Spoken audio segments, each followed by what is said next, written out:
काँग्रेसचे आमदार विश्वजित कदम आज काही वेळासाठी कोल्हापुरात आले होते। त्यावेळी त्यांनी पत्रकारांशी संवाद साधला। सांगली लोकसभा जागेसाठी शिवसेना उद्धव ठाकरे गटाकडून पैलवान चंद्रहार पाटील यांच्या नावाची घोषणा करण्यात आली आहे।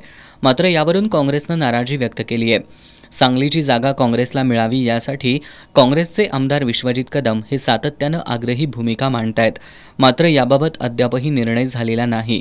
त्यामुळे आमदार विश्वजित कदम यांनी मुंबईत होणाऱ्या आजच्या बैठकीकडे पाठ फिरवली आहे। उद्धव ठाकरे यांचा आम्हाला मनापासून आदर आहे, मात्र सांगलीची राजकीय परिस्थिती पाहता काँग्रेस या ठिकाणी मजबूत आहे।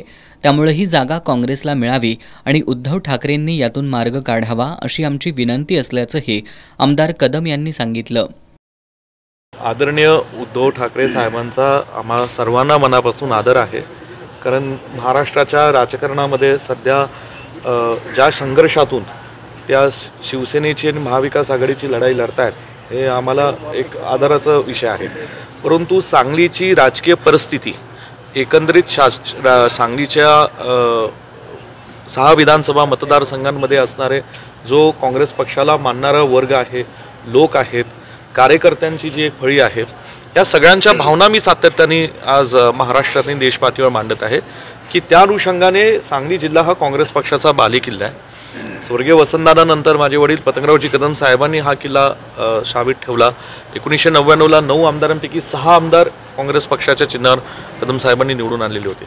आज ही सांगली जिल्ह्यात वातावरण चांगले, हीच आम्ही भूमिका सातत्याने मांडत आहोत आणि म्हणून इथे कुठेही उद्धवजींचा अनादर करण्याचा प्रश्न येत नाही, त्यांचा आदर आहे।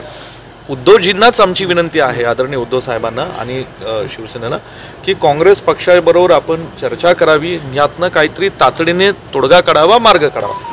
सांगलीच्या जागेसाठी काँग्रेस म्हणून आम्ही आग्रही आहोत, मात्र यावर निर्णय न झाल्यास महाविकास आघाडी आणि काँग्रेस जो आदेश देईल तो आम्ही नक्की पाळू।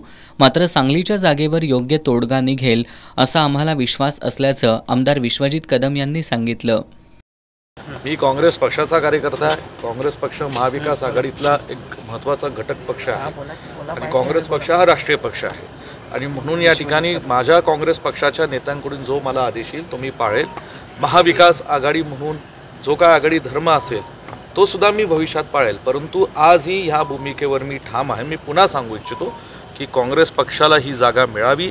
आदरणीय उद्धव साहेबांना विनंतीपूर्वक आदरपूर्वक मी या ठिकाणी विनंती करेल आणि काँग्रेस पक्षाकडे निश्चितपणे माझा हट्ट आहे, माझा आग्रह आहे काँग्रेस पक्षाचा एक कार्यकर्ता म्हणून की कुठेतरी यातनं मार्ग काढावा आणि जो काय निर्णय असेल तो आता या ठिकाणी त्यांनी तातडीने जाहीर करावा। कारण आज ह्या ठिकाणी परिस्थिती अशी आहे, काँग्रेस पक्षाच्या कार्यकर्त्यांची आज अस्वस्थता आहे, महाविकास आघाडीच्या सांगली जिल्ह्याच्या कार्यकर्त्यांची अस्वस्थता आहे।